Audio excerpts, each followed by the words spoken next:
Hello, Night Nation. Welcome to Sons of UCF Live. I'm Trey Strelka with Weather on the Ones. He's Adam Eaton. Cold out there, Adam. It is chilly. I've got this little hood sweatshirt on, but I don't have it rolled all the way to the. I have this thing, Trace. I don't like things on my wrist. So even if I'm wearing a long sleeve shirt, I will roll it short of my wrist. Real quick, Fun fact. Would you put your wrist back in the shot? That's a watch on your wrist? That is a watch. Okay, so you don't mind a watch. No, I don't mind a watch. I don't like clothing on the wrists there. But hey, welcome everybody. Fun show tonight. Matt Michelle's going to be here, talk a little UCF transfer portal. And Trace, I don't know if you know this. UCF men's basketball on a bit of a run, 3-1 in conference. I don't know what to make of this. You don't know what to make of this. Luckily, Ben Hazel will be with us. Hopefully, he knows what to make of the 3-1 start in the conference for the UCF Knights. A little breaking news, though. You may have heard, we've talked about it throughout the months, the Patterson case. Judge late Thursday denied a preliminary injunction, which would have granted several players additional years of eligibility. And what does that mean for UCF? It could have impacted former linebacker Cole Kozlowski. Cole posting on social media a little farewell, Night Nation. I think when we try and remember names of players from the 2025 season, I think we're going to remember Cole Kozlowski in the years to come. Yeah, that's one where you would have hoped you had multiple years with Cole. Now, I guess there's still appeals that can be said, but that injunction came down at like 740 and Cole's video was at like 742. So I assume he was kind of waiting. He was waiting for that to drop and perhaps move on to the next phase of his life and his professional football career here, hopefully. But certainly a player that came in, I think a lot of questions. We certainly are guilty of poking fun at. We got a linebacker from Colgate. I think we had that bit for a few shows, but I mean, he certainly was a stalwart in that defense, and he kind of gives you the optimistic hope. I know we're going to talk transfer portal in a second, and you've got all these guys coming from all these schools, and you don't know what to make of them because they're coming from, this small school or that small school, and you're like, why aren't we getting these other guys? But Cole Kozlowski is the poster child for there's talent around everywhere. You get that person, the right system, the right work ethic, they can be successful. So, it was fun having Cole here for the year he was here. Maybe something happens, who knows? But certainly it may be time for Cole to dust off the LinkedIn profile and move on to the next phase of his life. Is the Harvard safety our new Cole Kozlowski in terms of rooting for? We can only hope, right? Like that'd be fantastic. If that's got to be quite a culture shock when you go from the grand buildings of Harvard Hi Bartram to classroom one. that's gonna be quite a culture shock there for somebody. Can I be honest with you? You used a term a couple of weeks ago. I think it was the Suns Today you did, and you were trying to see if I was available for it. We were doing a portal show, and you talked about hot stove league, which is a term synonymous with the off season in Major League Baseball. And I'm going to be honest with you. I hadn't liked this transfer portal thing, but I kind of have liked the ins and the outs over the last 2 weeks. And what clicked for me, and I don't remember, we talked before shows, after shows, in various places. Kind of think of it as the old TV show, The Love Boat. You got your main cast, you got Frost and KZ and Grinch and Cooper and coaches, and then you got all these guest stars that come in for a week and they go off on an adventure and they come back, and then it's a new cast of characters. And I kind of got my brain around that UCF football is the Love Boat. Well, thanks for helping us skew younger with a Love Boat reference. But you're not wrong in that the sense of like this is it feels like we're at a new team every season, and and again this is by the minute, Trace. As the time we hit live on this stream, 27 new players have signed with UCF. There may be a 28th who's going to sign in like a minute that we're going to have to navigate around, but maybe a quarterback. 27 new nights. Certainly a quarterback is needed, but yes, it certainly feels like these are all 1 year propositions going forward. And as fans, we just have to adjust to that. But maybe think of maybe a younger show. I don't know. Maybe. Well, what's an example of another show where there's a lot of different guest stars every week? Well, there's always. I mean, every show has guest stars. I mean, that's what you do. But not like that format, though. I mean, full disclosure, since we're being honest with each other, never seen The Love Boat. I know what it is, but I've never seen an episode. It was before me, but I get the concept of it anyway. Fantasy Island. Patrick Nurse. Well, but that's about the same time frame, Patrick. I didn't say it was a good idea. I'm just telling you what he's saying here. Patrick Matt Dolan doesn't even know that. Patrick also helping us skew younger. A-team. I do like the A-team, Matt Dolan. We're not Twilight Zone. It's not all about. This is from 90s television or 70s television. I don't know. Let's talk about this transfer portal. Closes in a day, right? So yes, could still be some movement in and out of it. Where do you think UCF is right now as it gets ready to put a lid on this transfer portal? Yeah, I think a couple things. One, just for orientation purposes. So the portal closes on the 16th. UCF can still sign players, right? If you're in the portal, you can still be signed, but obviously each school has the opportunity to enroll you at a certain period of time. So UCF, I think classes start at Monday. There's an ad drop period. So you probably have until Monday the 19th-ish where UCF could sneak in there. So there's probably a couple days left where you could add, but UCF could add in the summer as well. So that's one caveat. I think what UCF is doing at this point now is and I saw a comment on the screen. Let me put it back up here. Is how do you continue to find opportunities to fill the roster, right? Fill more spots. Will there be more guys there? And we talked about this in Around the Kingdom Overtime. There are players who went to the portal, Trace, right or wrong, who thought they may have offers someplace else.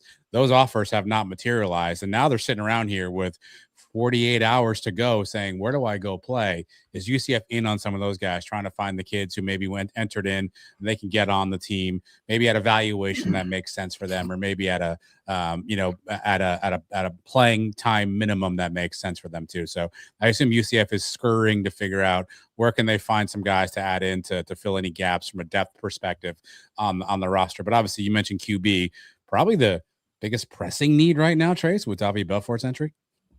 Yeah, you know what's funny? Yeah, we got some critical comments, shocking, in YouTube and on social media, where we were somehow longing for the Davi Belfort era. It wasn't about that. It was a number in the quarterback room. I don't know my level of confidence in Davi Belfort to back up Alonzo Barnett III, but now you've got 3 guys in that room, right? And that includes 2 freshmen. So it's a numbers thing. I mean, we've seen what the UCF quarterback situation has been like the last couple of years, and guys going down, whatever that may be. Who are you going to turn to? That's what losing Davi Belfort. I'm not sold on Davi Belfort. I don't know where he ends up, if anywhere. Seems like the room is at least one guy short. Yeah, for sure. I think you want 4 scholarship guys in that room. Honestly, I'm okay with from a timing standpoint, right? It's only January. Whoever they bring in now is going to have 9 months to learn the playbook. So you could say, "Oh, Davi knew the playbook." Well, whoever comes in will have 9 months to learn the playbook. As much as Davi was on this team and all of his teammates loved him, I talked to Chris Domerkant recently, Trace. He raved about Davi as a teammate, as a person. So you lose the character of that person in the room, but you may find a guy with just as much, if not more, experience to kind of be QB2 or battle for QB2 right now. So the timing doesn't hurt as much. I mean, it certainly hurts to lose a good person like a Davi Belfort, but you have to find a 4th quarterback in the room right now. You can't trot out 2 true freshmen as your QB2, QB3 options.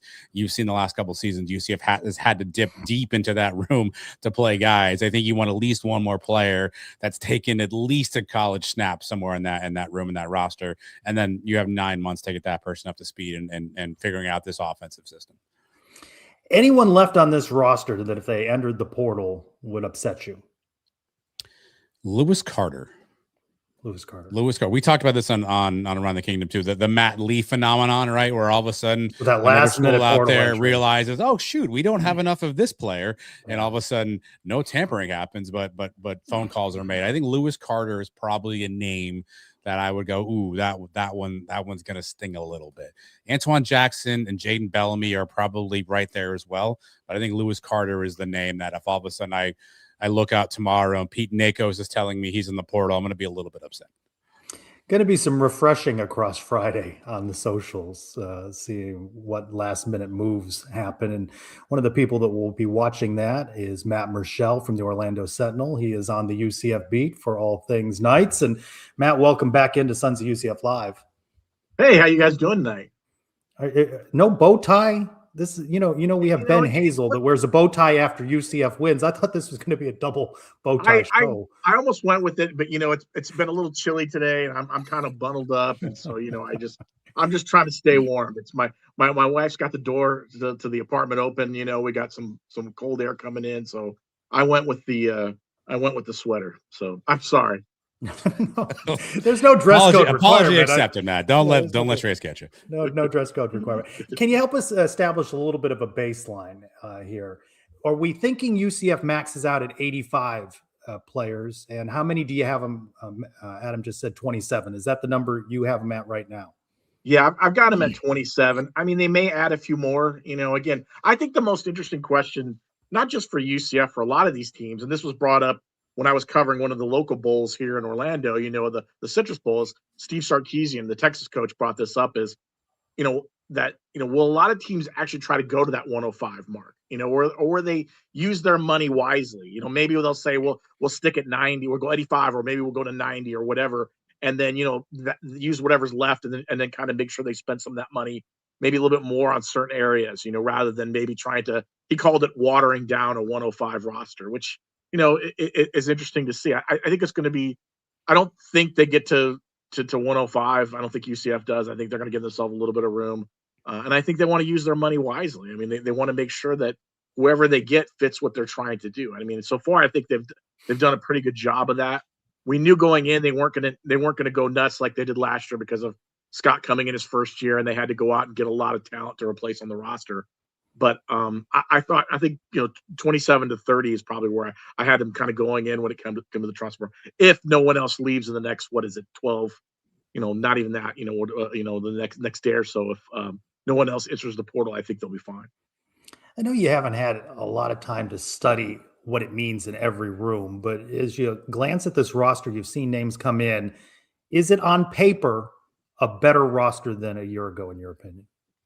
I think it is in some areas. I think Alonzo Barnett III is a major upgrade at quarterback. Nothing against Taven Jackson and Cam Fancher, but I mean, you got a guy who's got 2-year starter, who's obviously has a lot of ability, took his team to the college football, playoff, a guy who comes in and I think right away doesn't turn the football over.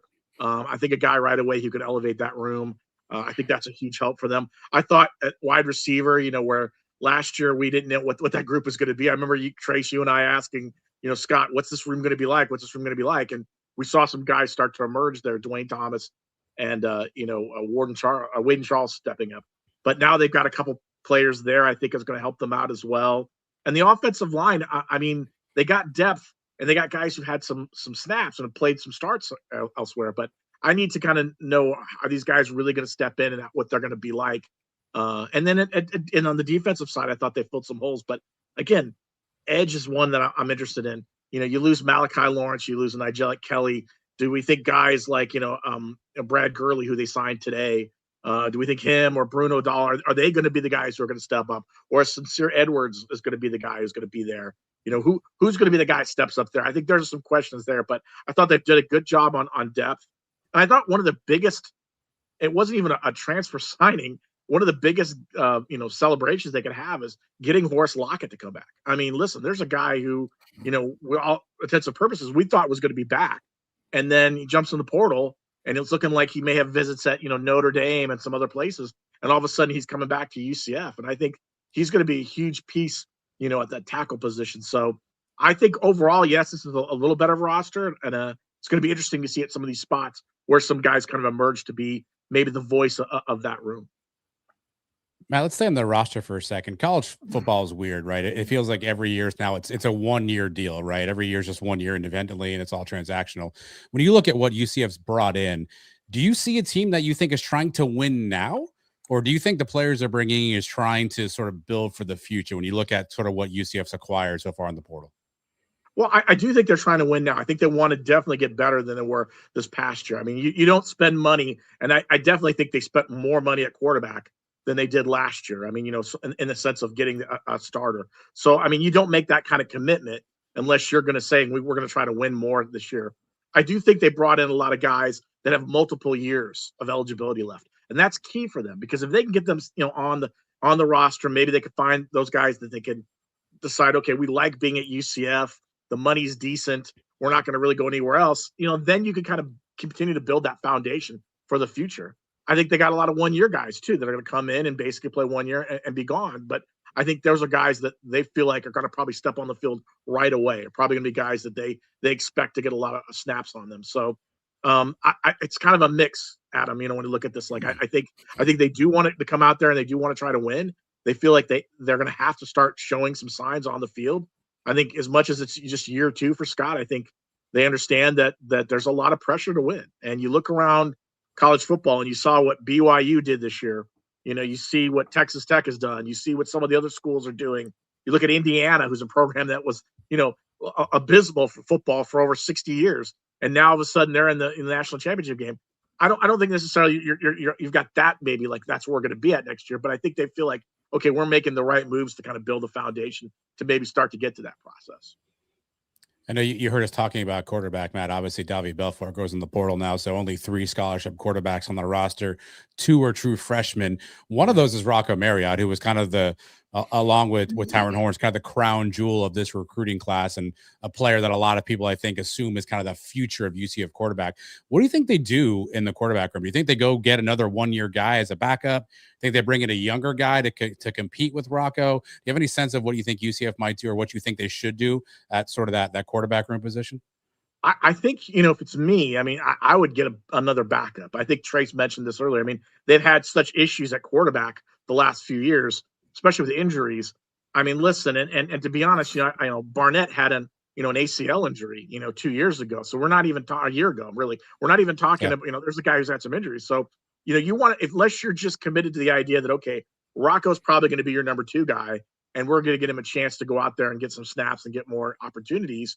I think you need somebody, somebody just in case if someone goes down. I mean, unless you've got someone else in this roster that you feel like is versatile enough, who maybe played quarterback in high school, that you feel like, okay, he could be our emergency quarterback if it comes down to it. But I mean, again, I think they'll look around and see who's out there, maybe who's affordable. The one thing about it is you brought in 2 quarterbacks. We know what the way the world is now in college athletics and college football. You can't sit on those guys for 2 years and try to develop them and hope they're going to be ready, because one of those 2 guys is going to jump in the portal if they feel like they're not getting enough snaps. So at some point, maybe there is a legitimate, okay, Rocco's our future, let's just say, and we're going to give him, he's going to be the number 2 guy. He's going to get out there and get snaps. It's kind of what they did with Dylan Gabriel a little bit, years ago, several years ago, when Dylan came in as a true freshman and they brought in Brandon Wimbush, and Brandon Wimbush, flamed out really after the first game, and they gave the job to Dylan. I'm not saying that's going to happen in this case, but I think you maybe say, oh, since this guy, we feel like this guy could be the future of the program, let's give him as many opportunities as we can. And maybe that'll satisfy him and he won't feel the need to want to, okay, I'm going to jump in the portal right now the next year. When I look through the roster, I see Harvard, Monmouth, North Dakota State, Central Arkansas, of course, my favorite, Wayne State. Are there any conclusions to be drawn from some of the places that UCF has found guys out of the portal?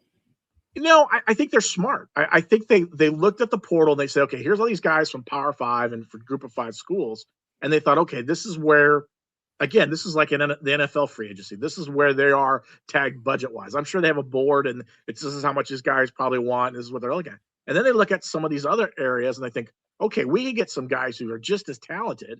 We've hit on some of those guys. Cole Kozlowski, for instance, is a great example of that. They hit on a guy, who was not really, a Power 4 FBS guy. And you say, okay, maybe we can get some of these guys and bring them in here. We get them a little bit of a better deal financially for us, and that opens up things up maybe to spend a little bit more money on some other areas. So I think that's part of some of it. It's just, let's look out, let's look everywhere we possibly can. Let's look at the FCS. Let's look at, the Ivy League. Let's look at, some of these other area schools, because maybe there's going to be an untapped talent that they can find.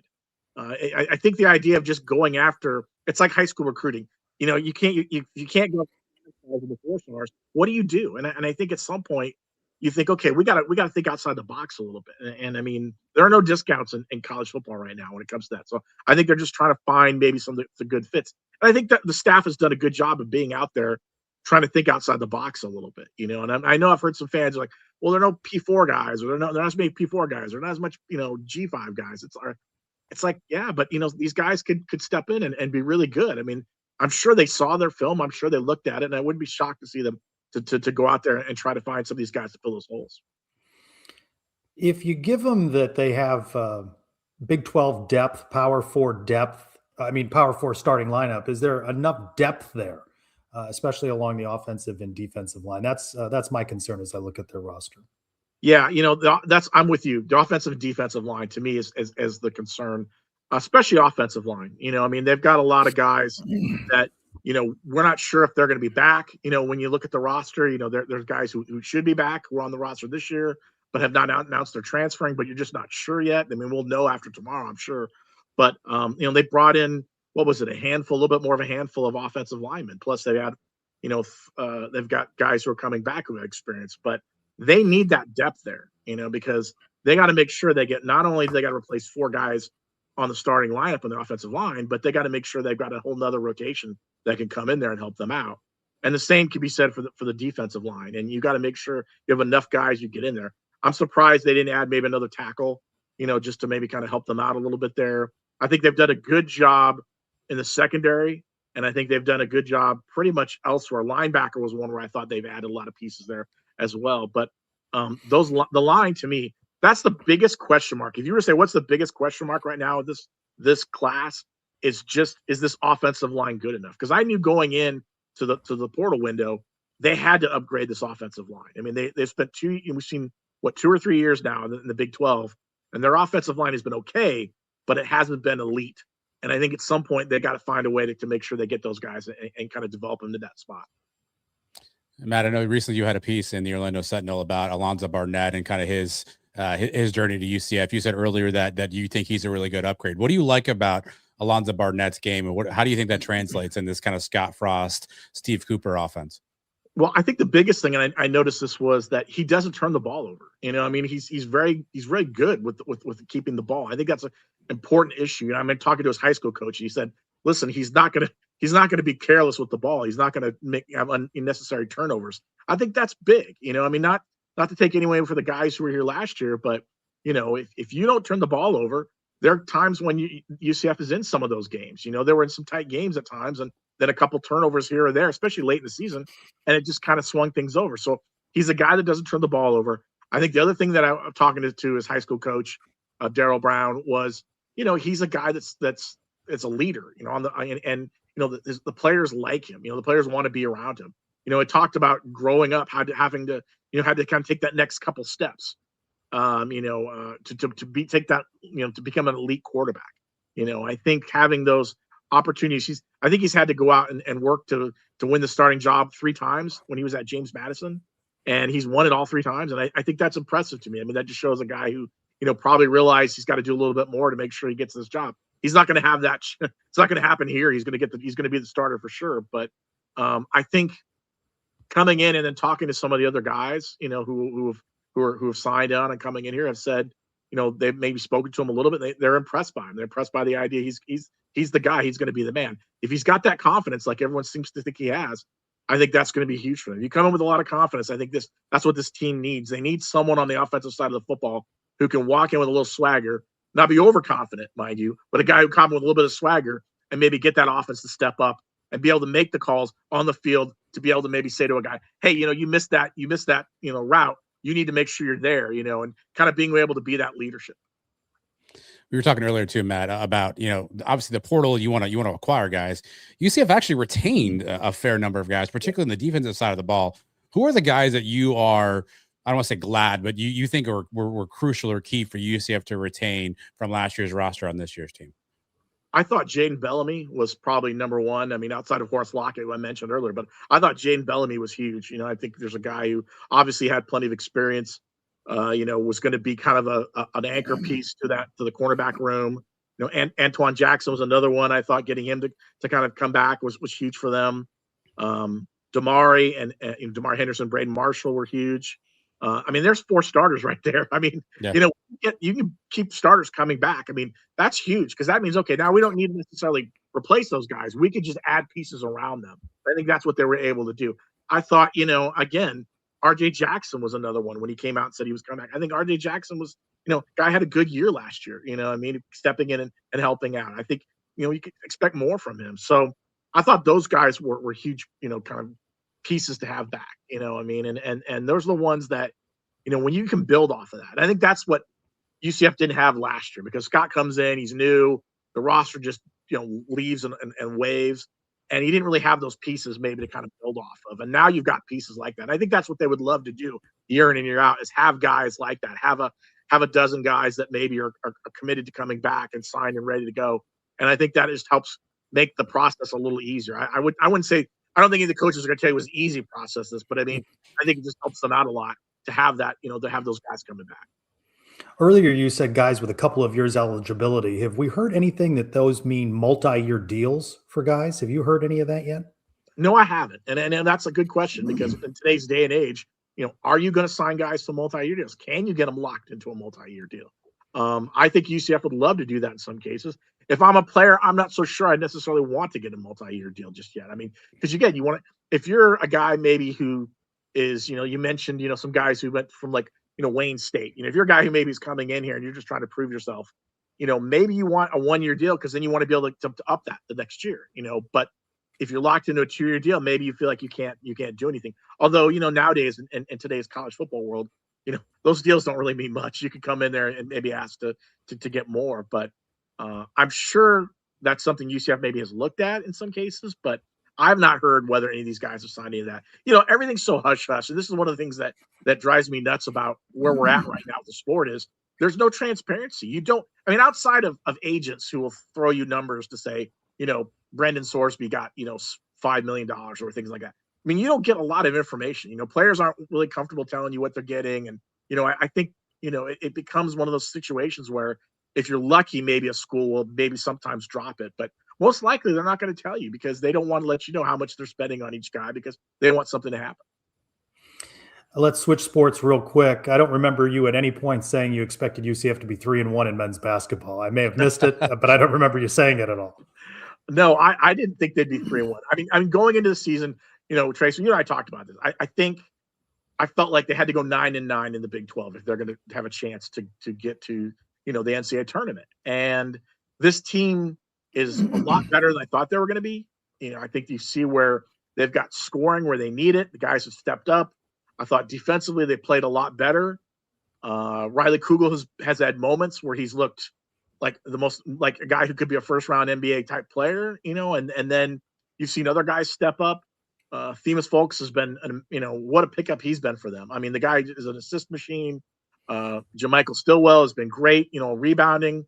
This team is starting to do things that good teams do. And I think you saw that on the road at Kansas State, a couple days ago, because there's a game where it was last night, because there's a game where, they could have lost that game. They more than likely would have lost that game last year, but they kind of come back, they had a big lead. All of a sudden, Kansas State makes a run, and yet they find a way to win the game. We saw that against Cincinnati. They find a way to hold off Cincinnati. And those are games that I don't necessarily know if this team would have won last year with the roster. And I'm not trying to say the roster didn't have that many pieces. So now they're 3-1. It's going to be a big test against Arizona. But then after that, you have a legitimate opportunity now. You feel a lot more comfortable saying, okay, I could see UCF getting in the NCAA tournament. I could see them doing that now if they could put together a couple wins. I still think they're going to need a win against a ranked team at some point, another one, just to kind of help give them a boost. But 3-1's a lot nicer to look at than, what is it, 0-3 that Cincinnati was, or what, Like, I think a lot of teams right now in the Big 12 wishing they could have at least one win in the Big 12. Well, they'll get a chance with number 1 Arizona on Saturday, and as well, Iowa State on the road. Hold on, Matt. I'm sorry, Matt. I can't let you out of here. Dolly has a question. If anyone follows Matt on social media, Matt is an accomplished foodie. We are 15 days, into the new year. What's your best meal so far, Matt? What's the dish you've enjoyed the most? He's got #munchin with Michelle. I don't know if you're copywriting that. I don't know if you're using that. Okay. I've used it a couple times. I think for the season, are you talking about just in general meal, or he said this year? This year. So I'll say this. I think for the football season, when we went to Baylor, we had some pretty good, we had a pretty good barbecue meal that was there. And then when we went and saw Texas Tech, Evie Mays was a really good barbecue joint. I think barbecue really stands out to me. I'm actually taking a barbecue course when I get back in a couple weeks. What does that mean? I'm actually learning how to do brisket and ribs, from a pit master. So I'm actually going to go through this and learn how to do that, because I figure, why not, right? You want to learn where your food is, how it gets there. So I want to learn to do that. So those were kind of a little bit some stops there as well. I thought this season was interesting, and we got to see some new places. Waco was very interesting, and obviously we went back to Lubbock. And it's been an interesting, couple seasons. I'm looking forward to this next year and some other new opportunities, eventually maybe getting to Arizona at some point. Some new barbecue joints, maybe Stillwater. It sounds like what I heard, Trace, is the press box food. The quality could go up if Matt himself is in there just preparing the meal for you guys. It could be good. I would love make it a white chef's hat. Carving up in a Scott Frost presser with a full chef's hat on and ready to go. It's got to be better than the Arizona State meal. That's all I can tell everyone. Arizona State was the worst press box meal we've ever had, and they told us that when we were going up to the press box, and I didn't believe them. And after we were done, I was like, "Yes, this is the worst meal we've ever had." So. Matt Michelle covers the Knights for the Orlando Sentinel. Get back to the portal, would you? You may have missed something in this 15 minutes. All right, guys. You take care, okay? Thanks, man. All right. Thank you, Matt. Matt wrote on Alonzo Barnett as well. Felix Rodriguez, new intern for the Sons of UCF, writing at sonsofUCF.com. Yeah, good piece on sonsofUCF.com. Felix talked to his high school coach as well. Obviously, Dave Riggert, who was on with us last week, got some interesting quotes and a little behind the scenes of his journey. And, we heard some last week, but check out sonsofUCF.com. Felix Rodriguez, new intern, has a bit more insight on what we can expect and maybe what you need to know a little bit about our new quarterback. Well, you're writing as well about all things UCF men's basketball, football at the 365 Sports newsletter. Yeah, they're still letting me do that, Trace, by the way. 365sports.video is where you get that, all 16 teams in the Big 12, and you can get fresh content there, videos, articles, the whole 9 yards. Suns are happy to represent UCF in that conglomeration. So if you want it in your inbox every Wednesday, you can find that. Go 365sports.video, hit subscribe, pops in your feed in your inbox every Wednesday morning-ish. And again, all 16 teams all in one spot. We talked briefly about men's basketball, a big road win in Manhattan, Kansas. And Nick Williams has our men's basketball minute. I'm about to call him Matt Williams. It's been exactly 1 year since UCF's men's basketball team won a regular season conference game on the road. Last year at Arizona State, now this year at Kansas State, where the Knights won 82-73. Road wins are hard to come by for this program, but as we all know, this is a new-look UCF team, one being led by point guard Themis Folks, who ranks second in the Big 12 for assist. Head coach Johnny Dawkins had a lot of praise for his guard after Wednesday's win. Early on in the season, I was always talking to him about, time and score, when to do something and when not to do it. Now it's to a point where he probably can coach me into it. He does a great job of, facilitating. This Saturday, UCF and Folks will face their best opponent yet at home, the nationally #1 ranked Arizona Wildcats. And the fans already stormed the court after beating number 17 Kansas. Can you imagine the party in O-Town if they pull this one off? I'm Nick Williams, and this has been your Sons of UCF Men's Basketball Minute. That would certainly be a big one. Let's talk about the men's basketball team, now 3-1 in the Big 12 with Ben Hazel, ESPN Plus analyst. Oh, bow tie Ben. Ben is back, baby. We're back. We are back. I have one question, though. All right. So, I heard Matt earlier.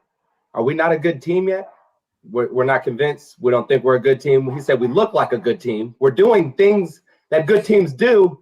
But for some reason, he wasn't able to call us a good team. We're not a good team yet. Still sitting on the fence. Cincinnati game, Kansas State game. What was the more satisfying win for you? Kansas State, for sure, on the road. Of course, Cincinnati was the most gratifying, right? Just because of the history there. But Kansas State, for sure. Going on the road in the Big 12, I think we're really underplaying, how hard it is to win games. Right? You're not going to smash everybody. It's not going to be you just win the entire game, even though we have. But we're doing what good teams do, which is win the game. We can't ask for more. These guys are playing well. I'm excited. I can't wait for Saturday. Let's go back to the win over Cincinnati. Gritty is the word I heard thrown around a lot about that one. Let's talk a little bit about Mustafa Cham. He's grown up a little bit, hasn't he, since he was in the Knights uniform? Career high in points, but Cincinnati does not get that win. Yeah, the only thing, I've been following Mustafa a little bit just to see how the transfer has been going for him, and it has not been a good year for him as a whole. But coming back home, I think really got his juices going. He played really well, showed the talent that we all know he has. But I do know that, he had a much better season with us last year than he is currently having on the overall. Just saying. But obviously, smaller sample size. These last 2 games for the Knights, what have you learned about this team? Watching them win a gritty one at home against Cincinnati, and then go to Kansas State and get a win. What have you learned about this team? They have what it takes. Some of these moments where we're winning games and we just give it away and it slips away at the end. Whereas what we're seeing now is literally that mental makeup, that resolve that we've been looking for, right? When teams hit us, we don't act surprised. We just respond and continue to fight. So I have to give a shout out to a friend of mine, DJ Nick Stokes in Milwaukee. He's the resident DJ for the Milwaukee University team where Jermichael and Themis went, but he's also the DJ for the Milwaukee Bucks games and a bunch of other places out that way. And when they committed here, he said, we got 2 dogs. I was very skeptical, right? I was very skeptical. I'm like, yo, we're in the Big 12. I've seen this story before. Are they going to be able to do anything for us? And he said, I don't know what they're going to do, but you got 2 dogs. You know that for sure. And now that I've watched them play, he was 100% correct. And I think it's really contagious, right? Like you got 2 guys that are leading the helm that are just really just trying their best. They're giving it their all. They're fighting every possession. And we're seeing positive results because of it. I know it's too early to have these conversations, Ben, but with the media, what are we going to do? I know Riley Kugel gets a lot of pub because of what he can do offensively, but Themis folks right now, team MVP? Oh, for sure. Because I think what we're seeing is all of the team issues that can be quelled with having a pass first point guard, right? He shares the ball. You don't see anybody looking upset like, hey, I haven't gotten a shot in a few possessions, or I haven't gotten a touch, haven't gotten a look. He just makes the right play. And he gives 100% effort on the defensive end, which is, what more can you ask for from a leader? But I've been surprised, especially in Kansas State. Yeah, he shot that mid-range with some confidence. There are a couple of times he kind of came around the pick and roll, was open from the elbow and shot that mid-range. I don't think he was doing that early in the season. It kind of feels like his confidence has waned a bit too. Do you see that with guys who are, as you were talking, like, are stepping up, quote unquote, in competition? Do you think it takes some time for a Themis folks to kind of say, like, yeah, I belong here. I can play in this league?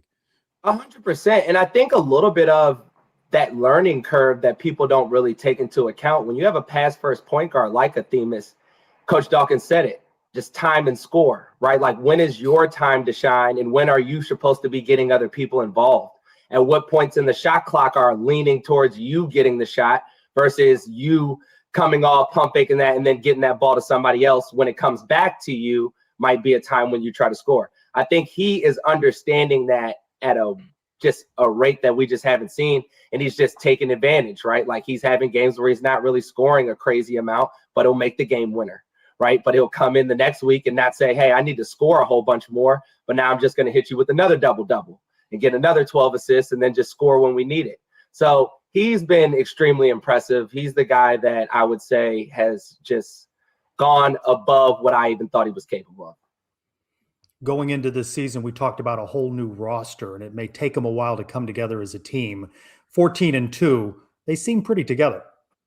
Yeah, again, pass first point guard. It's a little easier to gel, right? When you have a point guard that's like, or just have guys that continue to touch the ball and it sticks, right? Like, we see it all the time. That's just an issue.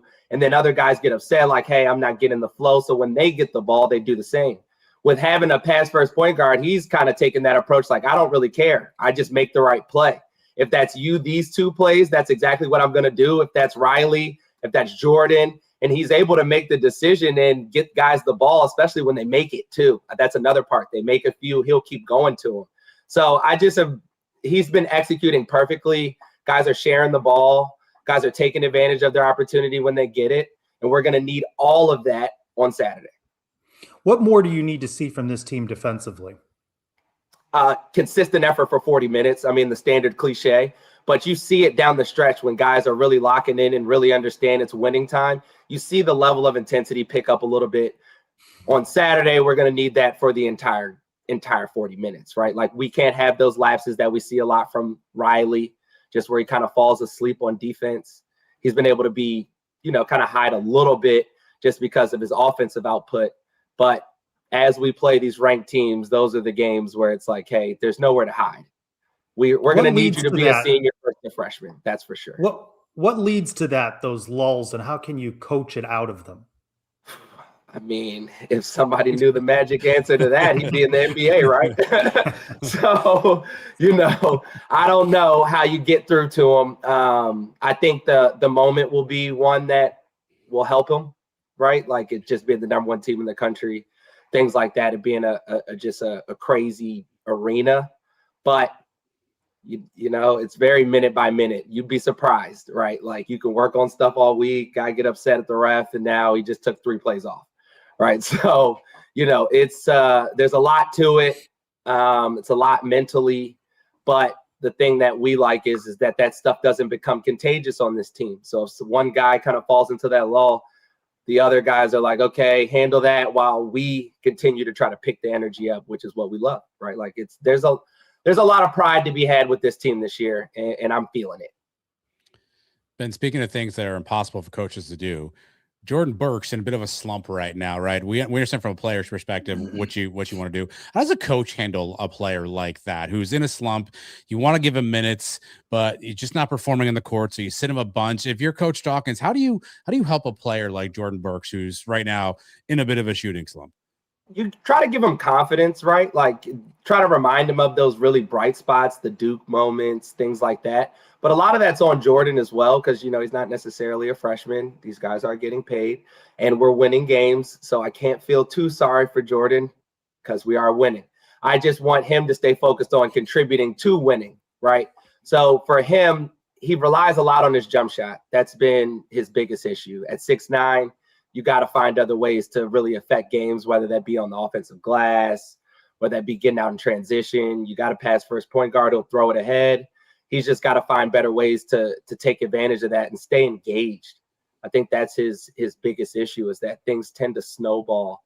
And that's something that he really individually just kind of has to find a way to overcome. But I'm also curious about Carmelo Pacheco, obviously a kid who we know has a good shot from the outside. Struggled a bit, right? Hasn't really shot it super well from the outside. Yet he gets a lot of minutes for this team. Is that simply just something where Coach Dawkins needs that floor spacing because he knows every team is looking at the scouting report, and every time Pacheco gets the ball, everyone's yelling shooter, shooter, shooter, right? Because he can shoot. Is that kind of really his role right now on this team, is to be out there because he's a threat to make a three, even though right now he's not necessarily in a rhythm shooting from three? Well, yes, 100%. That is, how teams guard him, especially with the lineup that he typically plays with. I think the other thing is he doesn't do a lot of wild stuff, right? So it's not like you're sacrificing, because he's not making it, he's still going to be jacking it or kind of have some bad turnovers. So that's why he's been able to give guys a rest, right? Like he's a different type of player, gives guys a different look. And I think he really helps the second unit with his presence. But that's why his minutes have been relatively limited, just because, he hasn't made a whole bunch of shots just yet. But another person that I hope he just stays ready, because as we move through this Big 12, everybody's number is going to be called at some point. We know it's difficult to win on the road. Arizona now must travel across country. What's the key to victory for UCF? You catch them a little bit on a lull, perhaps? No. We're past the lull part of the season, right? They're playing to try to get a number one seed, right? So they can't lull. Nobody really is going with the lull thing, and they're getting paid. I'm going to keep bringing it up since everybody talks about it. So you're getting paid to not have a lull. It's a Saturday. There's really shouldn't be a lull. The travel, is something that is a challenge, but they might even be here now, right? So they're doing what they need to do to guard against it. For us to win, we're going to have to defend the paint. They're huge. They're a really big team. They have a ton of talent. I think we could take advantage of their youth, right? Like they have a lot of young guys, and we're just going to have to defend and run. I think we're going to have to score a lot in transition. If we're able to get stops and get out and go, I think that'll be a big challenge for them, because as a mid-major guy, we're able to upset some of these bigger teams just because those bigs are not used to running and guarding and moving the way that some teams can make them. So easier said than done. Like they're extremely balanced. They have just a wave of just big guys that they're going to throw in there. So it's going to be a big front court game for us. But this, if you're talking about Jordan Burks getting out of a slump, what better opportunity than the Monstars coming to town when we need all of our bigs to contribute in any way that they can. Should be a great environment Saturday at home for the Knights with a chance to court storm again, Ben. Yeah, hopefully, if we get a win, what are we? Are we the capital of court storming in college basketball? Right? We don't need many excuses to court storm. Hey, but that's 2 number ones though. It would be 2. Was Kansas a court storm or just like a court like rain? Hey, it was our first game in the Big 12. I would stamp it. We get wins that excite the community, and they run the crowd. And this is a true number 1. Like, this would be the one. Ben, next 6 games for UCF: Arizona number 1, at number 2 Iowa State, at Colorado, Arizona State, Texas Tech, Houston. If UCF goes 2-4 in that stretch, is that okay? Are you okay with that? Beautiful. I'm beyond okay with that. Right. So I know Matt brought this up. Hey, they need to get another win against a ranked team. Again, not truly believing that we're an actually good team. But if I look at our schedule, call it out, Matt. if I look at let's our bring schedule, Matt Marshall back in. It's because I know these are the we're in a football town, right? Like, of course, getting people to really support these teams and really be on board, especially on the basketball side. Like, we have to embrace it when we see it right here. Like, new roster every single year. This is one of our years where I think we really do have a chance. And when you talk about the breakdown of the future of the schedule, we're 3-1 right now. We play 5 ranked teams. We can lose them all, and we would finish the conference 11-6. That is an NCAA tournament team. I can almost guarantee it, because I think it's downplaying the Baylors and the Colorados and the Arizona States of the world. Like, just because they're not ranked, those are extremely tough teams, and they're really good, and they are on the cusp just like we are. So if we're able to beat all of those teams, I mean, we would get in the NCAA tournament no problem. I mean, we're in 4th place.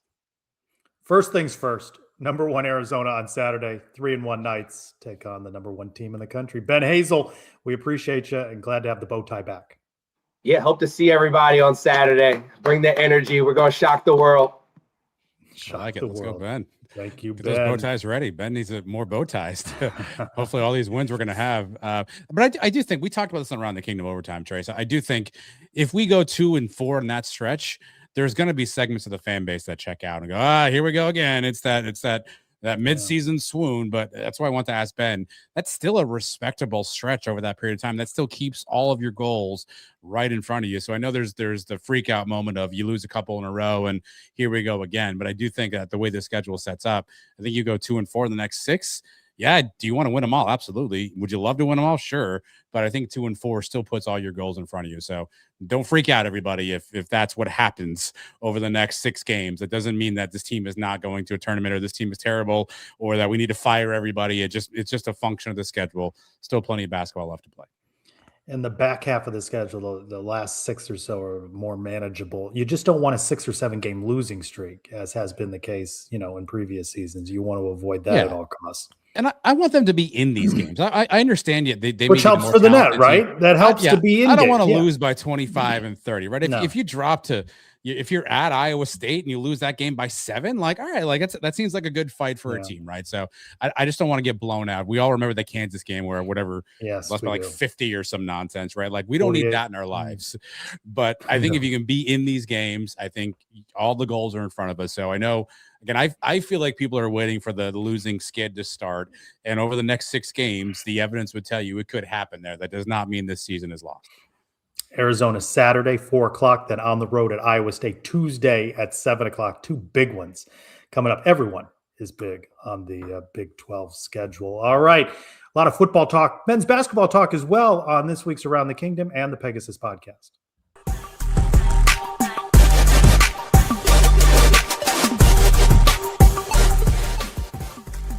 Yeah, and that's right. I'm throwing that out there. I'm just going to start doing that. We went through that for years. With after Mackenzie Milton, it would be like every time UCF landed a quarterback, like Joey Gatewood shows up, and we're like the next Mackenzie Milton. I think I'm going to start doing that with running backs. I'm just going to anoint all. I think they got 3 future Harveys in this room right now. Did they get anybody? Yeah, like, who did they get that was real bold? Like, whoa, they didn't believe they got that guy. Nobody, really. Like, honestly. Like, I know they're going to pump up. Barnett. Come on. He was, like, ranked 19th in the ESPN college football quarterback portal ranking. No, he was settled for even him. Texan the year before. He wasn't that. By the way, he went to North Texas, by the way.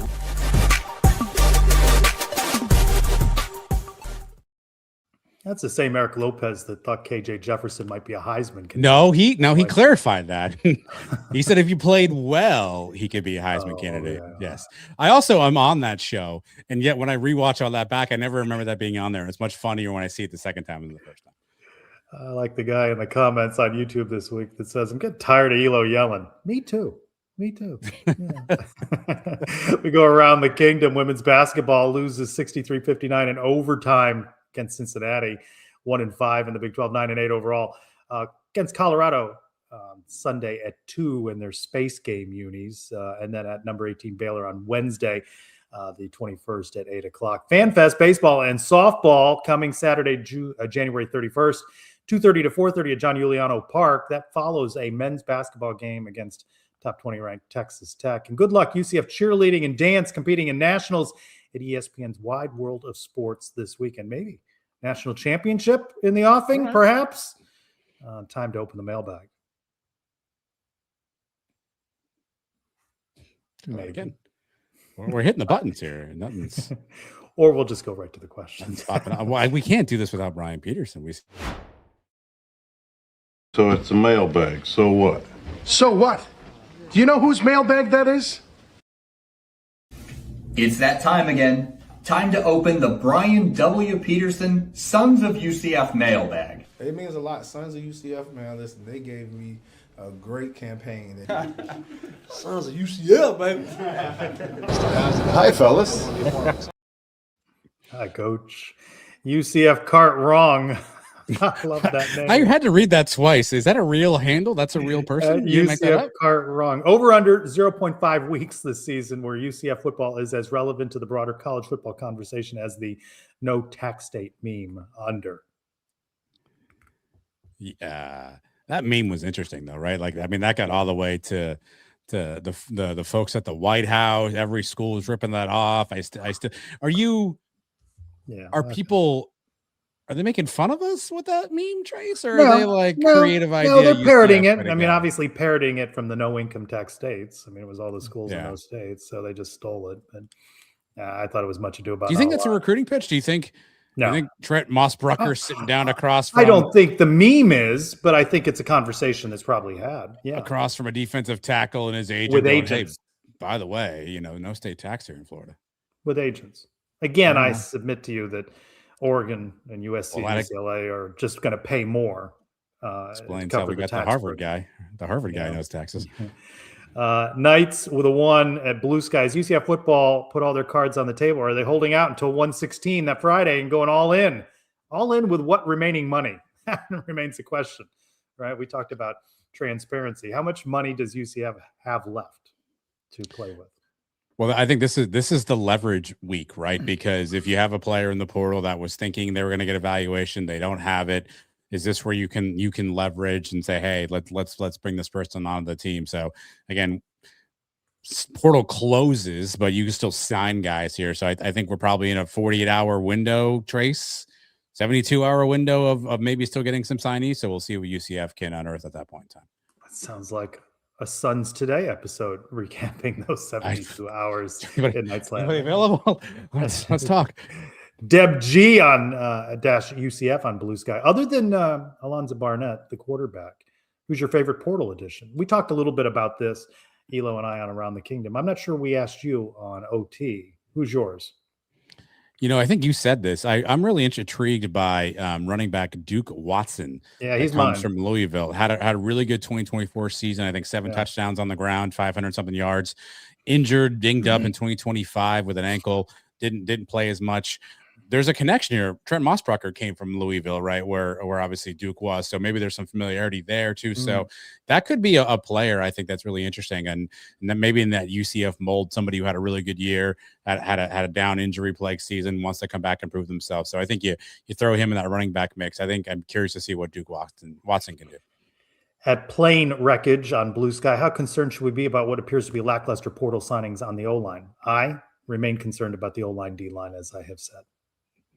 Yeah, I mean, 1,200 pounds of beef have been acquired, and as Matt said, some of those players have had some starting experience, have played a lot of snaps. I think 3 of the 4 of them have been starters for multiple games throughout the last season. So, you got those guys. You're bringing back Tuin Meadows and Cushman. Justin Royez is now healthy. I do think it's interesting that the strategy they have employed there. You would have thought they would have gone after a couple of guys, maybe spend big on something. Maybe they did. The tackle they got from Buffalo, whose name I'm probably not going to pronounce, Henry Tabansi. He was somebody I think who was largely coveted. So did they spend big on him? So you would have thought that. I said this on Around the Kingdom this week too, Trace. You were there. Scott Frost, after that Kansas State game, came to the podium that Monday and basically said, like, I don't know what holding is in this league anymore. And I talked to officials and I talked to referees and yada, yada, yada. And I think that's the light bulb moment where maybe he said, I got to get more physical up front on both sides of the football because we got manhandled on the defensive line. And obviously offensively, we didn't do much too. So I'm curious to see how he kind of digested year one in the portal or year one in the Big 12 and how he attacked in the portal. It would seem like those two things aren't aligned yet, but I guess we'll never know until the ball is spotted right now for UCF. Switching sports with UCF lead to basketball in the NIL era. Shouldn't we expect players to give 100% effort for an entire game? If so, why does a certain men's basketball guard seem to lack motivation and play lazy, especially on defense during key moments of a game? He went on to actually name that unnamed well, guard. He did. I know, but yes, did. There are a couple of guys in this team that feel allergic to defense and feel like they're not always as interested. UCF gave up a ton of backdoor cuts to Kansas State on Wednesday night, and it did feel like Kansas State got a lot of shots off. Now I know they're an offensively power team, but this level of defense is going to have to be addressed at some point in time, and you're going to have guys who stay interested and stay in the fight, as Coach Dawkins would say. And there are a couple guys on there who would fall on the Bill Simmons bad body language all-time list on UCF's roster right now. Who's that? I wonder. At Scott Liner, do you think the basketball team's making the tournament this year? 3-1 after 4. I mean, they really fairly lost at Oklahoma State. They were always behind in that game, so that's a legitimate loss. But come on, Night Nation, you take 3-1 all the time and a road win at Kansas State. That's a tough place to play. Tough 2 coming up. I still think it's 9, or you need to put a little pressure on yourself in the conference tournament. I just got to go 6-8, Adam. Arrow's pointing up. Arrow's pointing up. You never know what can happen throughout a season, right? There are all kinds of twists and turns. Arrow's pointing up. I think it's in that direction right now. I think UCF has what it takes to be a tournament team. Can they close games? Can they seal the deal? Can they stay healthy? I think those are the main things. You saw John Bull take a fall. He came back. I wasn't sure we were going to see him against Kansas State. He came back against K-State. Didn't play a ton. Wasn't super effective, but you can't afford to have either of the guards go out or some of the big fellas down low go out too. So can you stay healthy? I think will be important. Our friend Patrick Nurse, FTW, did we meet the mission objective of flustering Cincinnati coach Wes Miller? What do we have to do to fluster Arizona this weekend? I think UCF fans got in the heads of Cincinnati a little bit, right? I don't know if it's going to be an official sellout. I know it's going to be packed on Saturday, and they're going to need every screaming fan to provide a home court advantage. Wes Miller is the definition of a wet sock. He just doesn't. I mean, his presser afterwards was just pathetic. He always has a look in his face like he can't find his car keys. And so I hope that we flustered Wes Miller, because I think that team is flusterable.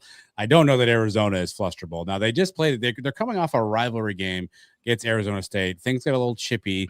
They did win that game. Now they got to fly across country. So could there be a little bit of jet lag, a little bit of come down from playing your rival?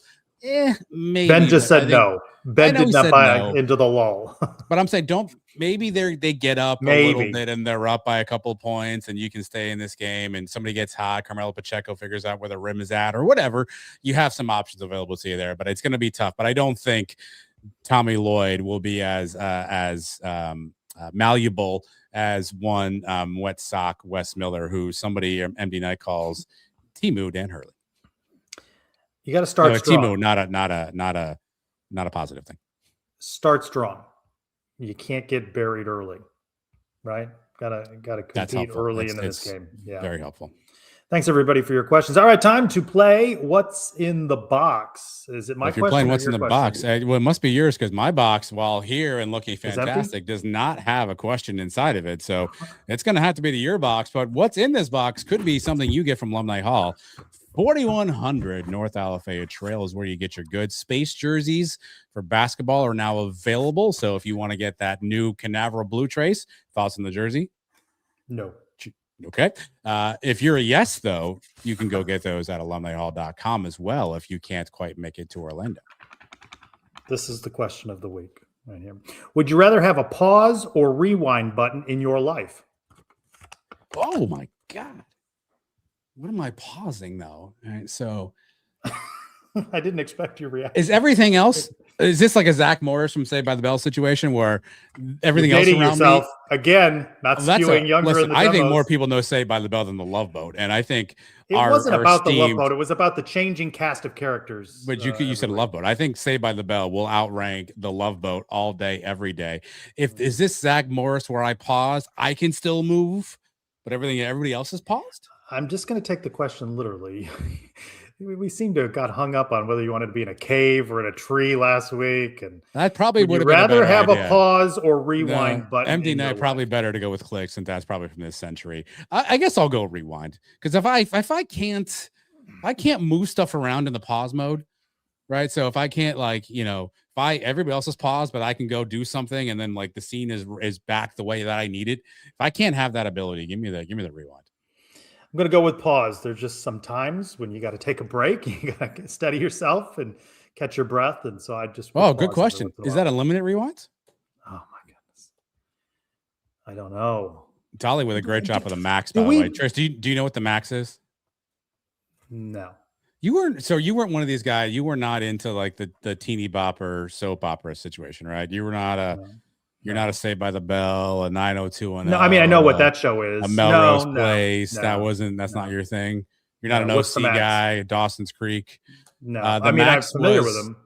The Max was the place where the Saved by the Bell cast hung out. That's where they got burgers and fries, owned by Max, who was played by one guy, then played by another guy after the fact. The first Max was a magician. Oddly enough, why is he owning a restaurant? But that Max certainly did. I've been working with you on this show for a number of years. You have never been happier than when you talk about 90210. Solid show, Trace. Solid show. It's just, you can learn a lot of life lessons. Like Wild Pizza. Speaking of dating yourself, Patrick Nurse, Wild Pizza is absolutely dating yourself. A lot of life lessons from 90210. Was the Wild Pizza on campus? It was way before my time. When you were there. I did not experience the life of the Wild Pizza. I don't know when that was there. I've heard lore of it from the interviews we've done of particular players from that era, but I was not of one that enjoyed the Wild Pizza. The building is still on campus, though. I passed it. I don't know what's in there now, but the building isn't that the John T. Washington Breezewise situation? Is that where that was at? No, that's not where it was. No, it was where the hell was it then? Campus. Farrell Commons, is that like where they used to have that? Now it's the dorms.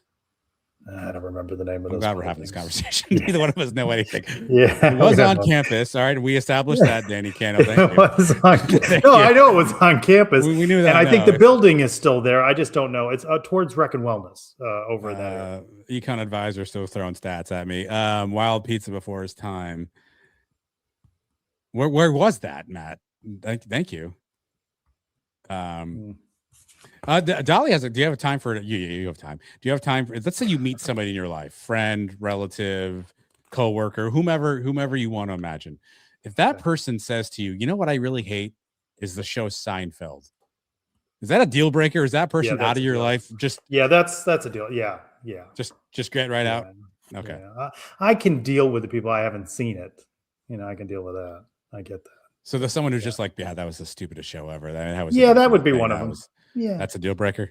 Yeah, I mean, not for a friend, but not for friendship. So if I was like, I would be friends with somebody. Okay, but not good friends. Probably not. It's by the 2-story dorms. I wrote it down. Can you get your daughter to do a scavenger hunt and find the old Wild? All right, Econ Advisor back, by the way. Econ Advisor always in the YouTube comments. Appreciate you. I do remember those theaters. I do remember they taught classes there. I do remember that. Did you ever have a class in there? I did not, no. But there was the Mill was over there, I think, at the time when I was there. It was like a CD college bar, as they all were, and that was on that I guess that would have been that northeast side of the plaza. What does Econ Advisor stand for, by the way? I assume you advise people on the. Oh, did you see we got a response on the two doctors? Did you see that? I did not. Tell me more.